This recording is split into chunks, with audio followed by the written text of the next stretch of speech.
Les chevaux sont des animaux particulièrement sociables. Ils ont un grand besoin de vivre et d'interagir avec leurs congénères. Leur moral est bon tant qu'ils ont de la compagnie.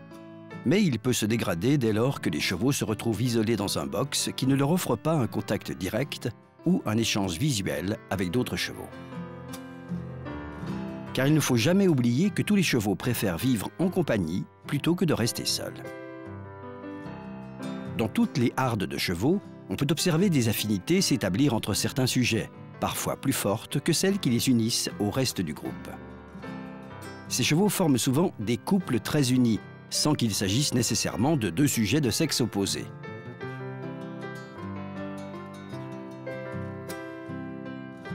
Il serait en effet plus juste de parler de binôme pour décrire la relation de solidarité qui unit deux chevaux au sein d'une même harde, chacun compensant les lacunes de l'autre avec ses propres qualités.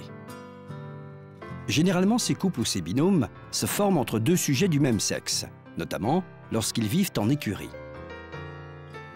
En effet, les propriétaires séparent souvent les mâles des juments, et ce dès que le poulain est en âge de quitter sa mère. Cela facilite le travail et permet d'éviter des grossesses indésirables. Un jour, ces chevaux sont vendus à un autre propriétaire et rejoignent une autre écurie. En descendant du van, ils découvrent leurs nouveaux compagnons, déjà habitués du lieu et socialement organisés. Les nouveaux arrivants doivent donc s'intégrer et créer des liens avec certains chevaux pour se protéger d'autres congénères plus agressifs qui n'acceptent pas leur adhésion au groupe.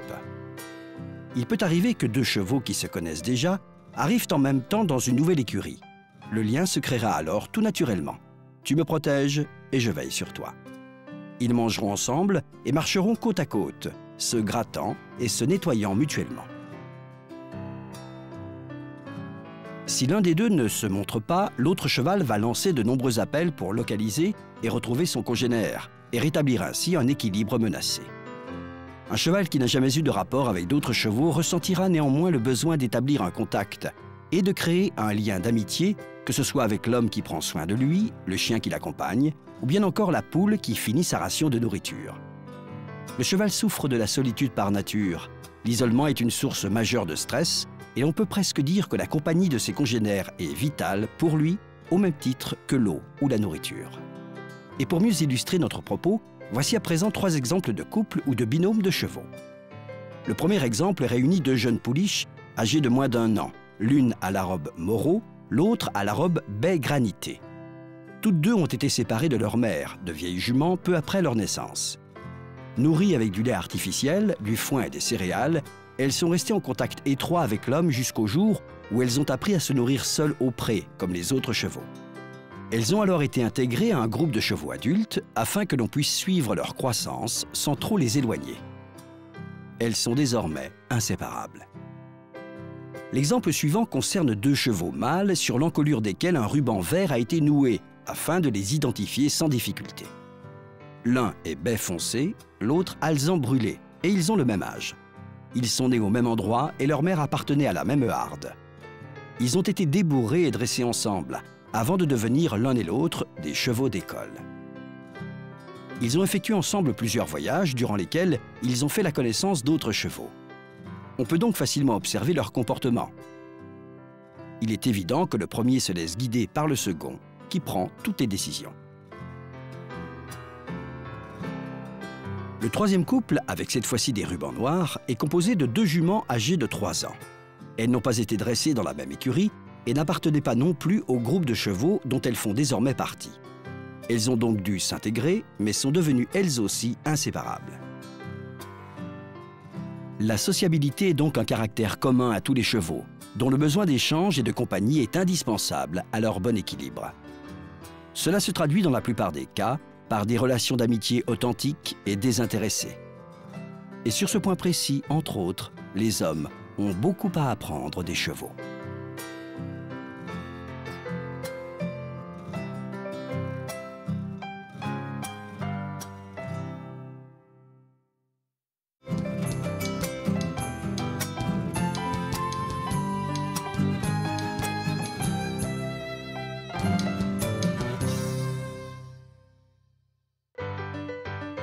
La beauté d'un cheval s'apprécie dès le premier coup d'œil. Mais après une vue d'ensemble, on observe en général avec davantage d'attention la conformation de la tête, du dos, de l'encolure et des différents muscles, ce qui peut d'ailleurs renforcer ou atténuer la toute première impression. Toutefois, c'est l'examen de l'orientation du cheval par rapport au sol qui va se révéler décisive. En effet, c'est sous le tronc du cheval que doit se porter la plus grande attention. La solidité et la bonne conformation des 4 membres, censés supporter tout le poids de l'animal, sont déterminantes. Mais pour des yeux non experts, un tel examen n'est pas si simple, d'autant qu'il faut savoir reconnaître les différentes conformations des membres et par conséquent savoir juger la régularité ou l'irrégularité de ce que l'on appelle communément les lignes d'aplomb. Nous allons ici nous intéresser plus particulièrement aux membres antérieurs et aux différentes orientations qu'il est possible d'observer. Autrement dit, nous allons étudier les aplombs des antérieurs. Avant d'analyser les lignes d'aplomb des antérieurs chez un cheval, il faut savoir que la perfection n'existe que dans de très rares cas et qu'il est donc normal de rencontrer des défauts et des irrégularités. Il est donc essentiel de bien connaître les différents défauts d'aplomb afin de les identifier plus facilement et donc de les éviter dans la mesure du possible, ou du moins en connaître les conséquences.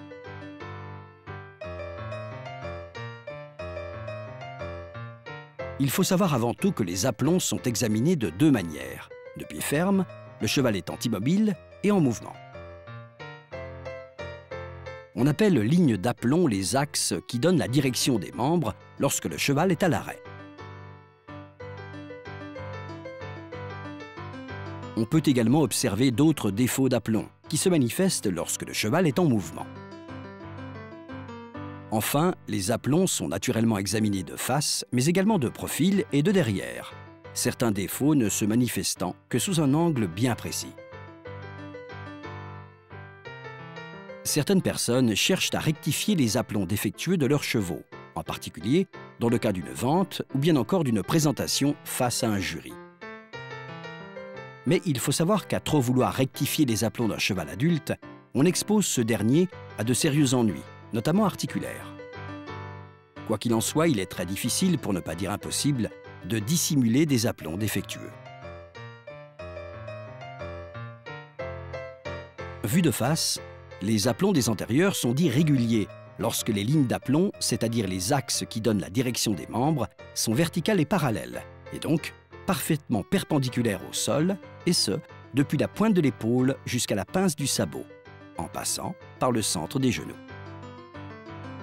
Lorsque les pinces des sabots sont tournées vers l'extérieur de cette ligne d'aplomb idéale, on qualifie le cheval de panard. Un cheval peut être panard du droit si seul son antérieur droit est tourné vers l'extérieur, ou bien panard du gauche si seul son antérieur gauche est tourné vers l'extérieur.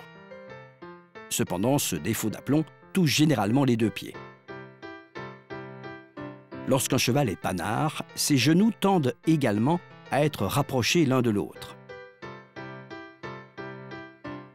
Très souvent, on observe ce défaut d'aplomb lorsque la déviation hors de l'axe directeur commence au niveau du boulet. Dans ce cas, le pâturon se retrouve en dehors de la ligne d'aplomb, tourné vers l'extérieur, ce qui donne au cheval un appui incertain. Lorsque les pieds du cheval sont tournés en dedans, on parle en revanche de cagnardise. Ce défaut d'aplomb peut aussi se présenter de différentes façons. Mais un cheval est plus souvent cagneux du devant que cagneux du derrière. Un cheval pouvant être cagneux du droit, ou cagneux du gauche, ou cagneux des 2 pieds. En se concentrant plus particulièrement sur les genoux du cheval, on peut également remarquer qu'ils sortent parfois de la ligne d'aplomb idéale, étant incurvés vers l'intérieur et rapprochés l'un de l'autre. On parle dans ce cas de genou de bœuf. Le défaut inverse du genou de bœuf est le genou cambré, les genoux étant toujours en dehors de la ligne d'aplomb, mais cette fois incurvés vers l'extérieur. Dans les 2 cas, la déviation est due à une mauvaise conformation des genoux et à une défectuosité d'aplomb et s'accompagne généralement d'une rotation du canon en dehors de la ligne d'aplomb. Ce défaut peut lui aussi ne toucher qu'un seul des 2 antérieurs, bien que ce phénomène soit rare. On dit dans ces cas-là que le cheval présente une déviation interne ou externe du canon. Lorsque les extrémités inférieures des antérieures sont en dehors de la ligne d'aplomb, toujours en regardant le cheval de face, on dit communément qu'il est ouvert du devant. Il faut être vigilant dans ces cas-là, car les chevaux adoptent souvent cette position pour compenser une blessure ou une douleur.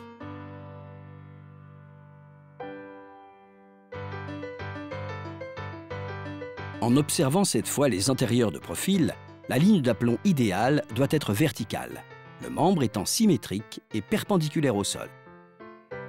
Les genoux trop en avant de la ligne d'aplomb, autrement dit brassicourts ou arqués, selon que le genou vacille ou pas, sont synonymes de tendons et de ligaments courts. C'est un défaut fréquent chez les jeunes poulains qui se corrige tout seul avec le temps.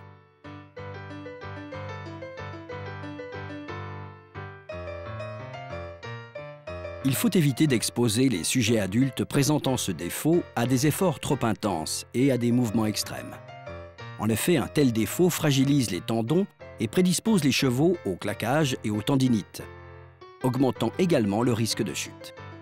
Le défaut inverse du genou brassicourt ou arqué est le genou creux, appelé aussi genou de mouton, c'est-à-dire cambré vers l'arrière. Nous avons donc vu qu'il fallait prêter la plus grande attention à la conformation et à la structure des antérieurs d'un cheval, d'abord de pied ferme, afin d'évaluer les lignes d'aplomb à l'arrêt, puis une fois que le cheval est en mouvement.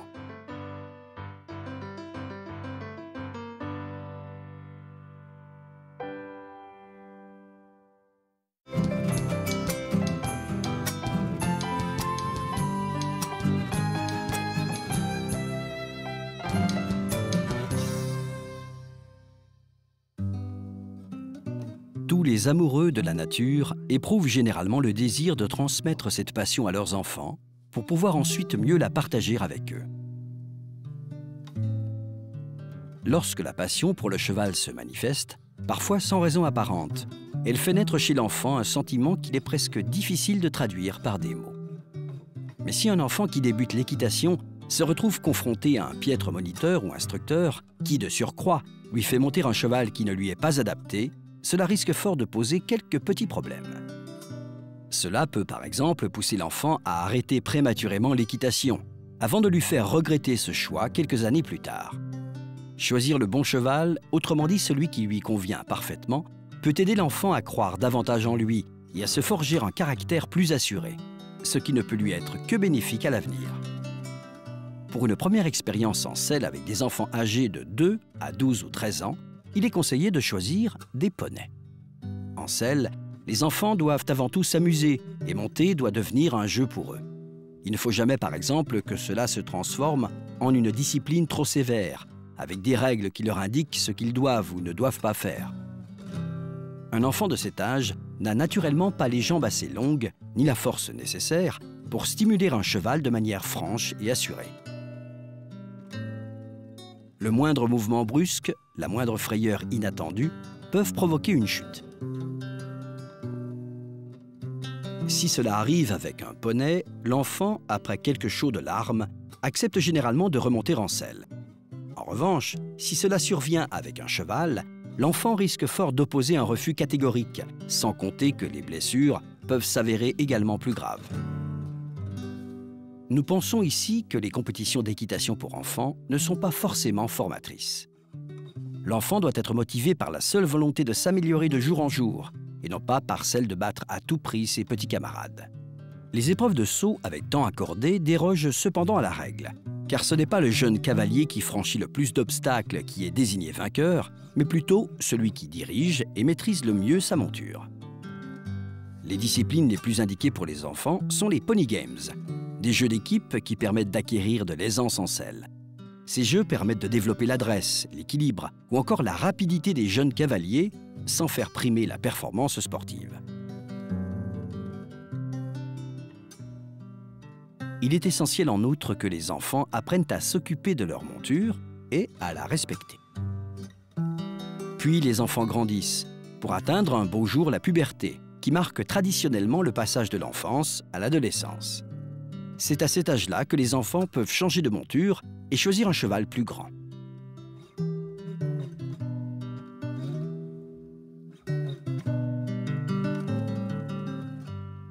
En effet, ils seront désormais en mesure de stimuler le cheval, de le faire s'arrêter et de le guider correctement. Au moment de choisir un cheval pour un enfant, il faut privilégier certains critères. Le cheval doit être doux et calme, mais pas endormi. Il doit aussi avoir un tempérament docile et il est souhaitable qu'il ne manifeste pas de réaction de peur exagérée, écart, emballement, coup de pied ou morsure. Il doit être maniable et il faut pouvoir le contrôler sans difficulté. Être incapable d'arrêter un cheval peut se révéler une expérience relativement effrayante, surtout pour un enfant. Il faut ensuite éviter de choisir un étalon, car sa fougue et son instinct sexuel le rendent souvent incontrôlable, même pour un cavalier expérimenté. Il ne faut pas accorder trop d'importance aux capacités sportives du cheval, mais plutôt s'assurer qu'il a bon caractère, qu'il est affectueux et docile. Enfin, l'âge importe peu, à condition que le cheval réponde à tous ces critères. Bien sûr, on préfère souvent un cheval jeune, mais il faut savoir que la docilité et la tranquillité d'un cheval sont parfois le fruit du temps et qu'il vaut mieux avoir une monture un peu âgée, mais calme, plutôt que jeune et trop fougueuse. Toutes ces instructions, si justes et sensées soient-elles, ne font pas tout, car c'est aux enfants qu'il revient d'instaurer une relation d'amitié et de confiance avec le cheval. N'a-t-on pas déjà vu des étalons réputés intraitables venir manger dans la main d'un enfant et se révéler être les meilleurs des compagnons? On dit souvent que les chevaux sont capables de sentir ce que les hommes ont dans leur cœur et qu'ils adaptent leur comportement en fonction de cela, répondant à l'agressivité par l'agressivité, au respect par le respect, à la douceur par la douceur. Laissons donc aux enfants le soin de découvrir la meilleure façon de communiquer avec les chevaux pour peut-être devenir les meilleurs amis du monde.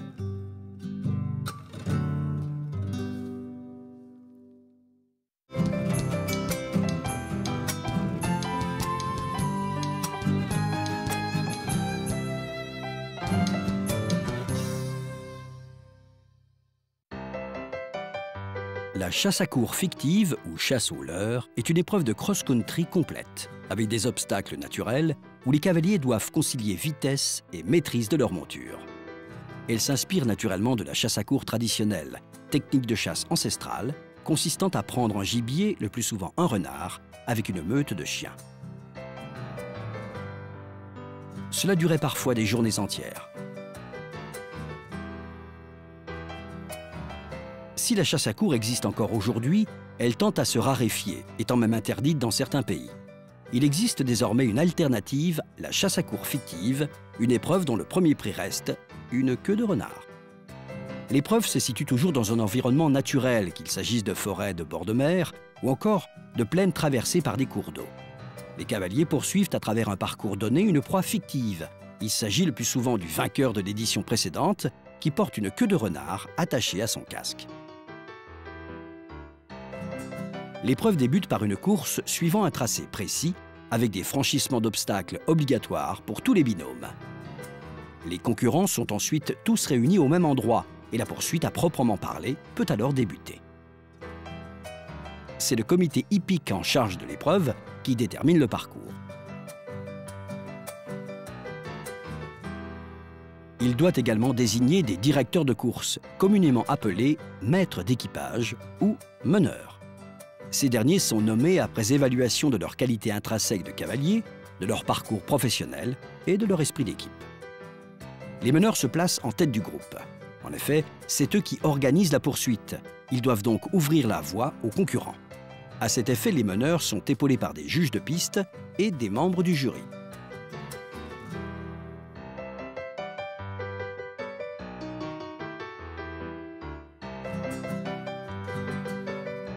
Les vice-directeurs de course se placent quant à eux en queue du groupe, leur mission principale étant de rassembler et d'aider les concurrents en difficulté ou détachés. Ils sont eux aussi épaulés par des membres du jury et par des juges de piste.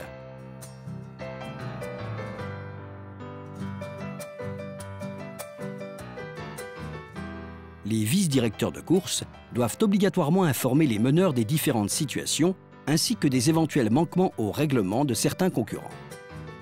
Quant aux membres du jury, leur rôle est d'évaluer les concurrents afin de désigner les vainqueurs de l'épreuve et leur attribuer en conséquence les récompenses correspondantes.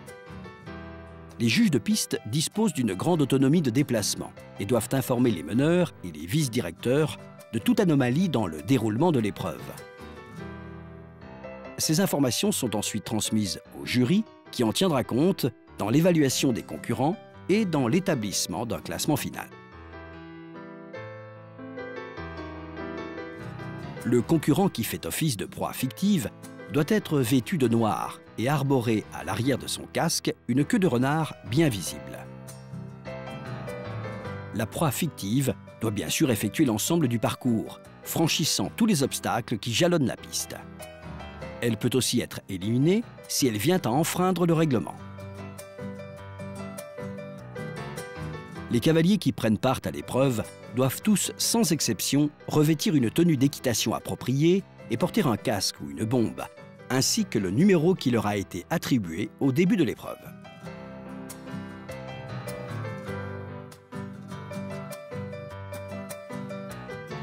Le déroulement d'une chasse à courre fictive se compose donc de 3 étapes. La première voit les concurrents défiler depuis le point de rassemblement jusqu'à la ligne de départ. La seconde étape consiste en une course d'obstacles dont le franchissement est obligatoire pour tous les concurrents. Enfin, la troisième et dernière étape est la poursuite à proprement parler, qui se déroule dans un périmètre très large et où tous les concurrents se déplacent librement.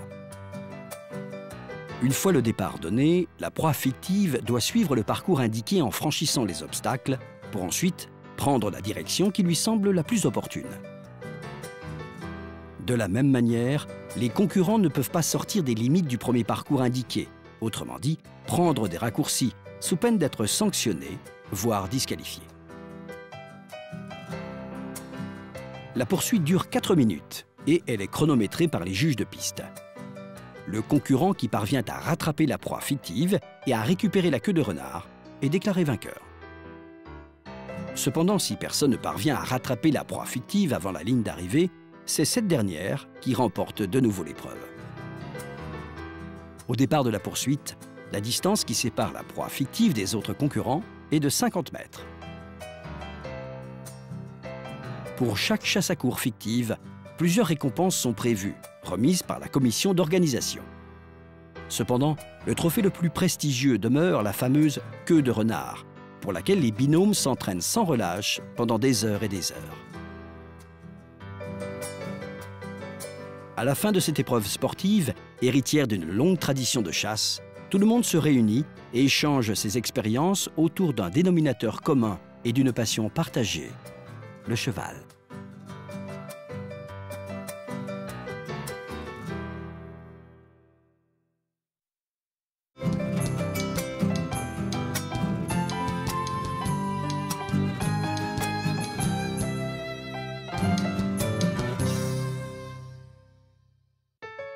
Un proverbe ancien attribué à Benjamin Franklin dit « À cause du clou, le fer fut perdu.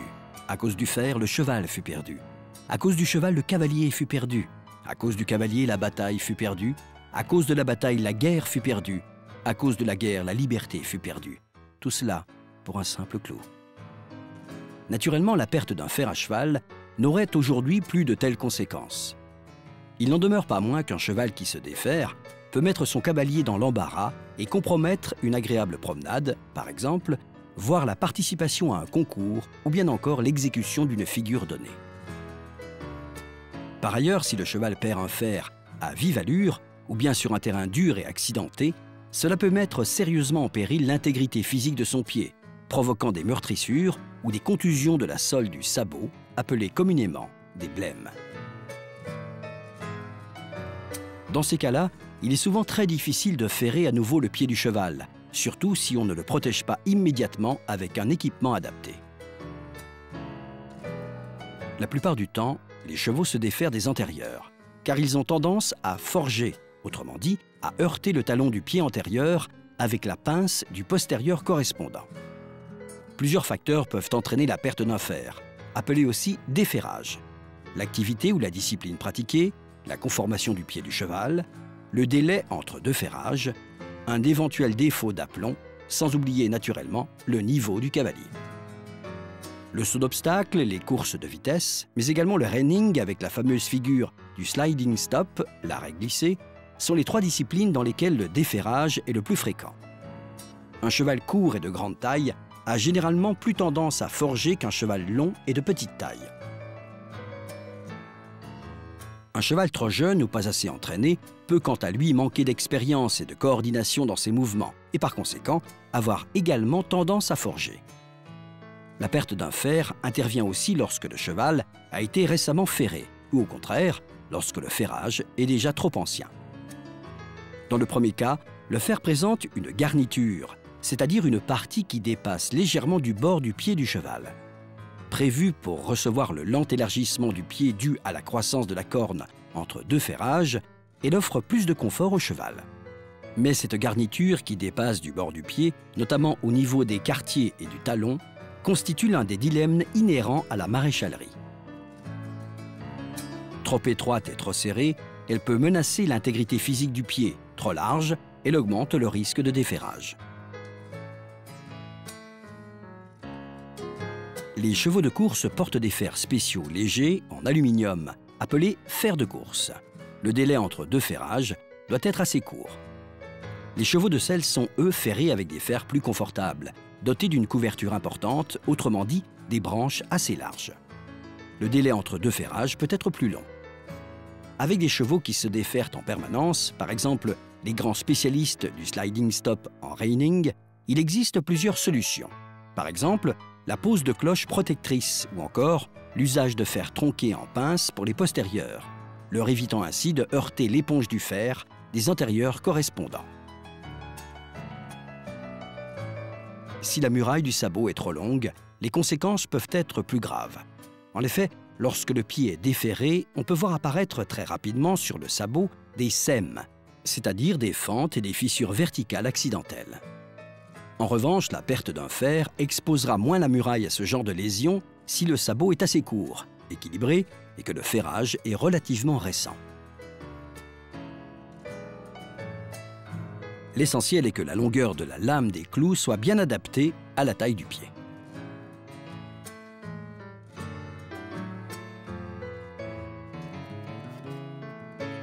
Les chevaux se déferrent en revanche souvent des postérieurs, en donnant des coups de pied contre les parois du box ou du van. Dans ces cas-là, les fers ne résistent en effet pas très longtemps.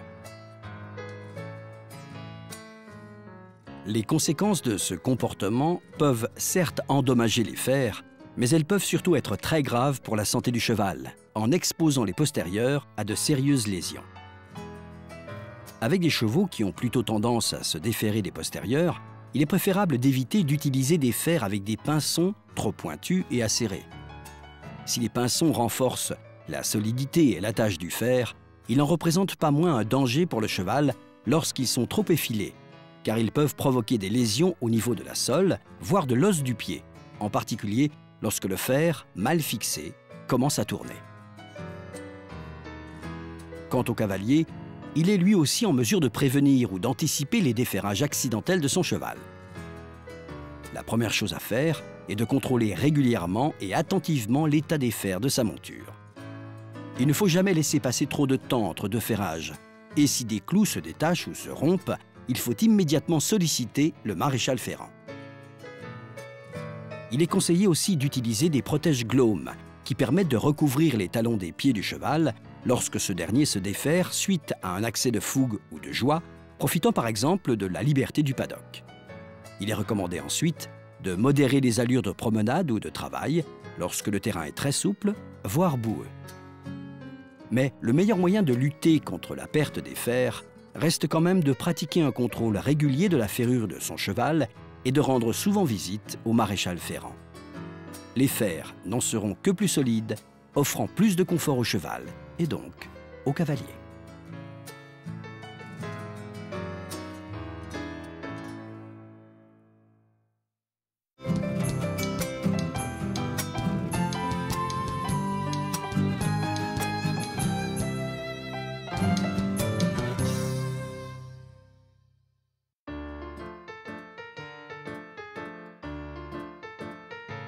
Tous ceux qui pratiquent l'équitation savent qu'une grande partie du plaisir procuré par cette discipline provient de la grande quantité d'instruments et d'accessoires dont ils disposent.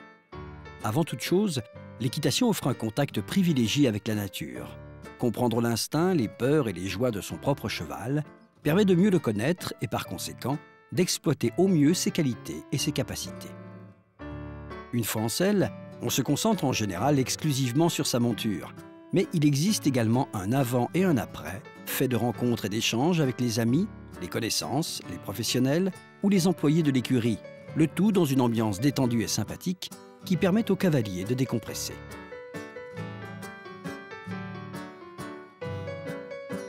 Le reste du temps est consacré aux séances de travail, avec le concours toujours précieux de l'entraîneur et du vétérinaire.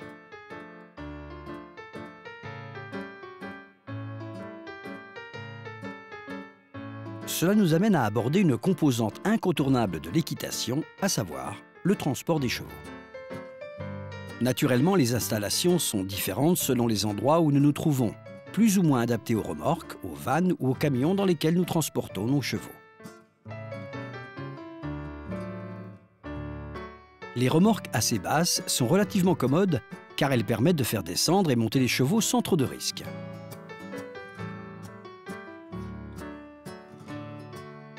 Cependant, les chevaux de nature craintive préfèrent en général une rampe ou un pont qui leur permet d'entrer dans le van sans devoir relever exagérément les membres. Il arrive parfois que le pont se plie sous le poids du cheval, ce qui peut l'effrayer s'il n'y est pas habitué et ainsi rendre l'opération plus délicate.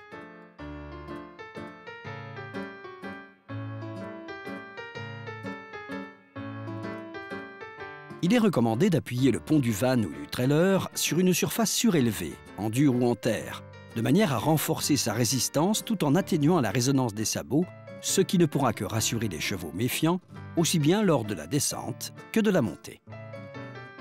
Quant aux camions dédiés au transport des chevaux, ils sont généralement plus hauts que des vannes ou des trailers traditionnels.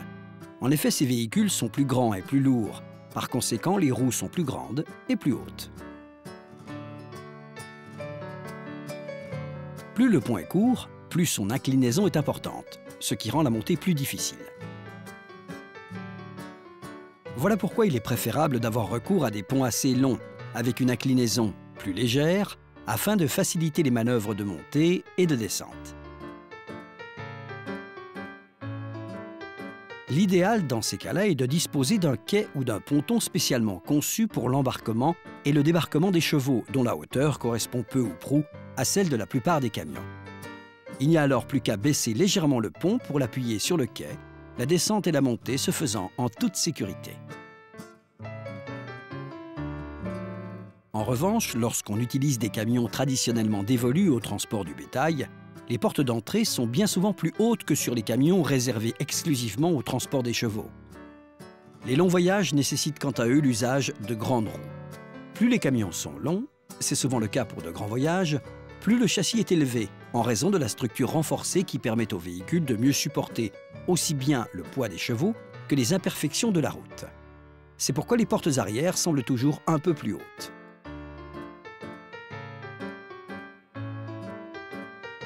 Dans ces cas-là, le ponton d'accès doit si possible être un peu plus élevé, afin d'éviter un dénivellement trop important avec le pont qui pourrait pousser les chevaux à sauter pour descendre, avec tous les risques que cela comporte. Il est en général plus simple de faire descendre un cheval d'un van ou d'un camion que de l'y faire monter. C'est l'une des raisons pour lesquelles les quais ou les pontons de débarquement peuvent être assez étroits sans que cela porte à conséquence. En revanche, pour faire monter un cheval dans un camion, la situation est quelque peu différente. Si d'aventure le pont est trop raide et trop étroit, l'opération peut s'avérer particulièrement délicate.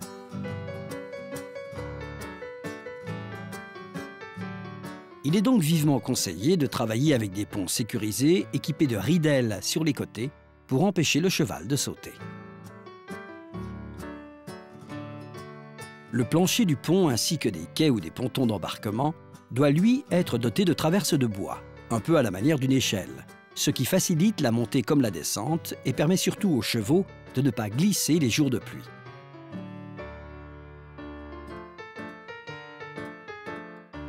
Les chevaux sauvages sont, eux, généralement embarqués sans longe. Ils sont d'abord réunis dans un enclos proche du quai ou du ponton d'embarquement, avant d'être invités à monter dans le camion, les uns après les autres. Il est donc très utile de disposer d'un enclos ou d'un paddock à proximité du lieu d'embarquement, ce qui simplifie grandement les manœuvres de descente et de montée. Il est toujours utile de rappeler que des installations vétustes ou inadaptées peuvent se révéler dangereuses pour les chevaux, avec un risque élevé de blessures lors du débarquement ou de l'embarquement. Enfin, on ne répétera jamais assez combien il est important d'établir un rapport de confiance avec le cheval, et ce, aussi bien avant, pendant qu'après le transport. Un cheval détendu et en confiance se montrera toujours plus coopératif.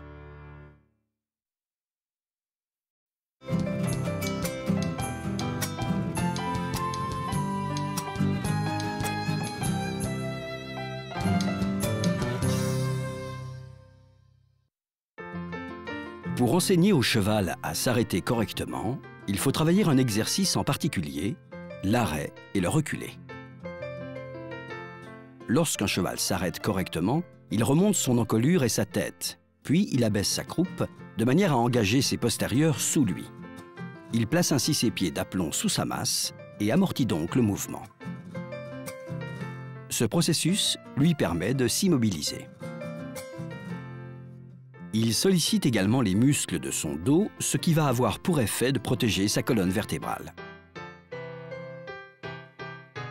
Certains chevaux s'arrêtent en reportant tout leur poids sur les antérieurs. On dit qu'ils s'arrêtent sur les épaules. C'est souvent le résultat d'une action trop brutale des mains du cavalier ou bien d'une embouchure trop sévère. Dans ce cas-là, on peut observer que le cheval soulève sa tête mais abaisse son dos, exposant alors davantage sa colonne vertébrale aux lésions. Si l'on observe maintenant les mouvements d'un cheval au ralenti, on peut noter que lorsqu'il recule correctement, il baisse sa tête et soulève son encolure, tout en engageant ses postérieurs sous sa masse. On peut donc affirmer que le cheval réalise presque les mêmes mouvements pour un reculé que pour un arrêt.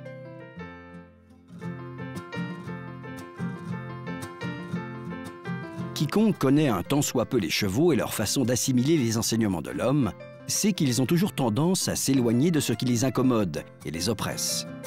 Cela leur permet parfois d'anticiper certains désagréments en réagissant avant qu'ils se manifestent. Un bon cheval de cutting, par exemple, poursuit le veau pour l'isoler du troupeau sans presque aucune action de son cavalier.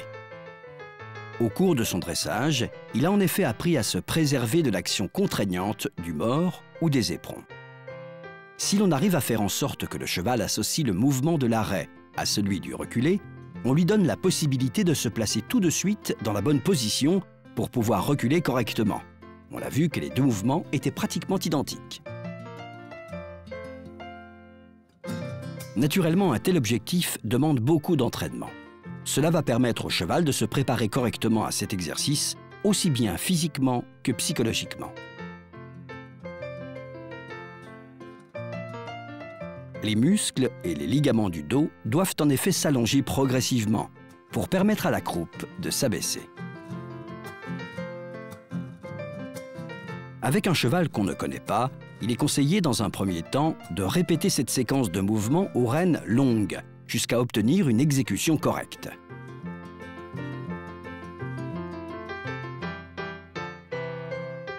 Il ne faut jamais dans ces cas-là renforcer l'action des rênes ou du mors sur la bouche du cheval, si d'aventure il refuse de reculer.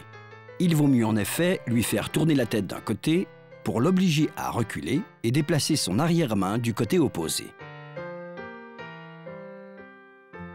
C'est à peu près ce qui se passe lorsqu'on est en selle. On commence donc par travailler au pas, tout en douceur, afin de ne pas brusquer le cheval, ce qui nous mettrait dans une situation pour le moins délicate.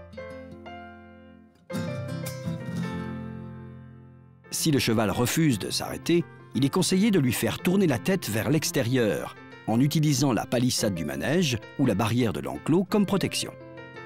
Toujours sans selle, et à partir du moment où le cheval exécute un arrêt tout en douceur et sans résistance, on peut poursuivre l'apprentissage et lui demander de reculer. L'action des mains sur la bouche du cheval, par l'intermédiaire des rênes, doit être précise et fine. Il ne sert à rien de tirer brutalement sur les rênes, car le cheval va s'opposer à cette pression et tirer dans l'autre sens en relevant la tête. Il faut d'abord sentir que le cheval cède à la main et qu'il s'arrête et recule sans opposer de résistance. Si ce n'est pas le cas, mieux vaut relâcher légèrement les rênes tout en continuant à exercer un contact léger mais régulier sur la bouche du cheval.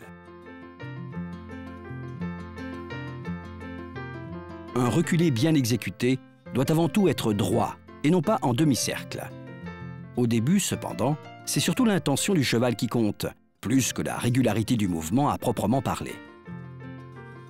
Ce n'est que lorsqu'on estime que le cheval est prêt à s'exécuter et à reculer correctement qu'il faut commencer à contrôler la régularité, la franchise et la direction du mouvement.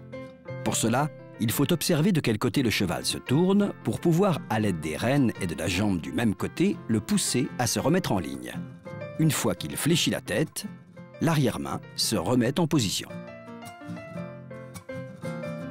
Si l'exercice se déroule sans encombre au pas, on peut alors envisager de le réaliser au trot. Il ne faut jamais oublier d'accompagner le mouvement du cheval par un déplacement d'assiette lorsqu'on lui demande l'arrêt reculé au trot, tout cela se faisant en une fraction de seconde. Ainsi, au moment de l'arrêt, il faut se tenir bien au centre de la selle, sans appuyer sur les étriers. Lors du reculé, en revanche, il faut prendre appui sur les étriers pour alléger le poids sur la selle et libérer l'arrière-main du cheval. Cela demande naturellement une certaine pratique et beaucoup d'entraînement. Pour augmenter la vitesse d'exécution du reculé, il ne faut pas tirer sur les rênes, mais plutôt stimuler le cheval par une action de jambe énergique. Tirer exagérément sur les rênes produit l'effet inverse, puisque nous avons précédemment appris au cheval à s'arrêter dès qu'il ressent la pression du mors sur sa bouche. En ouvrant sa bouche, le cheval cherche à nous communiquer quelque chose. Soit l'embouchure est trop sévère, soit l'action des mains est trop brutale. Il faut donc surveiller les réactions du cheval pour éviter de lui procurer ce genre de sensations désagréables. L'ultime recommandation concernant cet exercice rappelle qu'il ne faut jamais exiger du cheval ce qu'il n'est pas en mesure de fournir. Les pistes trop dures, les fers équipés de crampons, les terrains rocheux sont autant d'éléments qui empêchent le cheval d'engager correctement ses postérieurs sous sa masse. Il faut donc veiller à bien protéger ses postérieurs à l'aide d'équipements adaptés, afin que le cheval se sente en sécurité et continue d'exécuter des mouvements spectaculaires. Il est conseillé pour finir de répéter l'exercice pendant le processus de dressage, mais également au cours des entraînements qui vont suivre, tant de fois que cela va s'avérer nécessaire. Le cheval démontrera alors une vraie capacité à s'arrêter à tout moment et sans effort apparent. Un vrai plus, autant pour le cheval que pour son cavalier.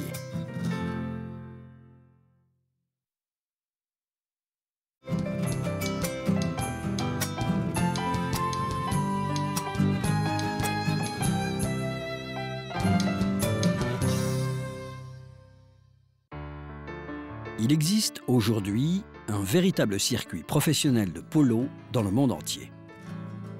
Les joueurs avec un handicap élevé, tout comme les propriétaires et les vétérinaires, connaissent parfaitement les qualités essentielles d'un cheval de polo et savent très bien ce que l'on peut attendre de lui.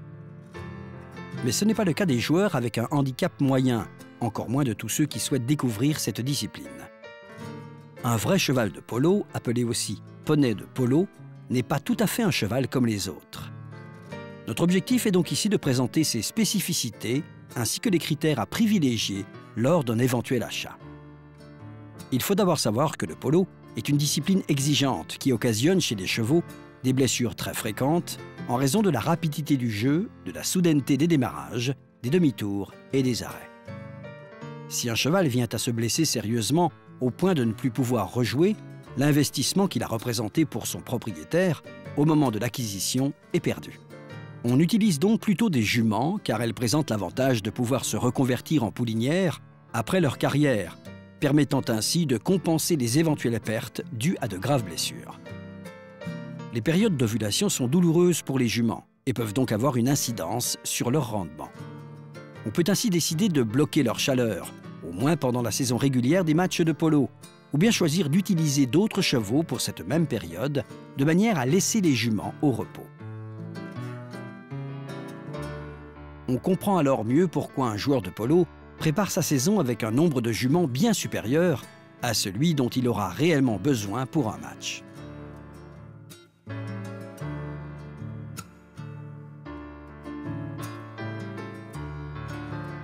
Naturellement, on peut aussi utiliser des étalons, à la condition qu'ils soient bien dressés. L'inconvénient, c'est qu'ils se révèlent souvent incontrôlables lorsqu'ils se trouvent à proximité d'un groupe de juments.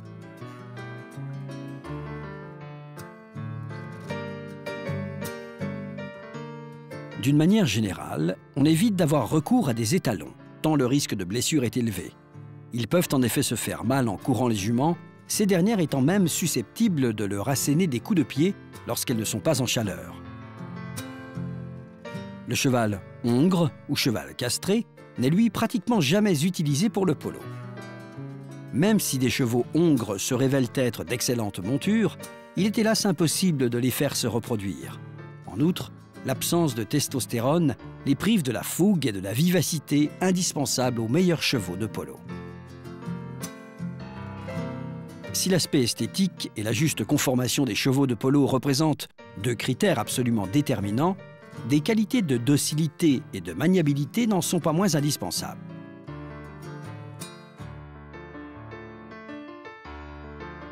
Lorsqu'on décide d'acquérir un cheval de polo, il est d'abord conseillé de le faire évoluer librement, sans lui imposer un mouvement ou un exercice en particulier. En le faisant aller doucement au pas, on peut par exemple avoir une idée de son tempérament. Est-il nerveux? Est-il tranquille? On privilégie généralement les chevaux tranquilles, car les sujets trop nerveux ont tendance à gaspiller leur énergie au cours d'un match, et donc à se fatiguer plus vite que les autres. Après avoir fait évoluer le cheval au pas, avec les rênes lâches, on peut commencer à lui faire exécuter des arrêts tout en douceur. Il faut tester ses réactions au contact et à l'action de l'embouchure, par de petites pressions sur la bouche, de manière à anticiper et à éviter toute réaction violente de sa part.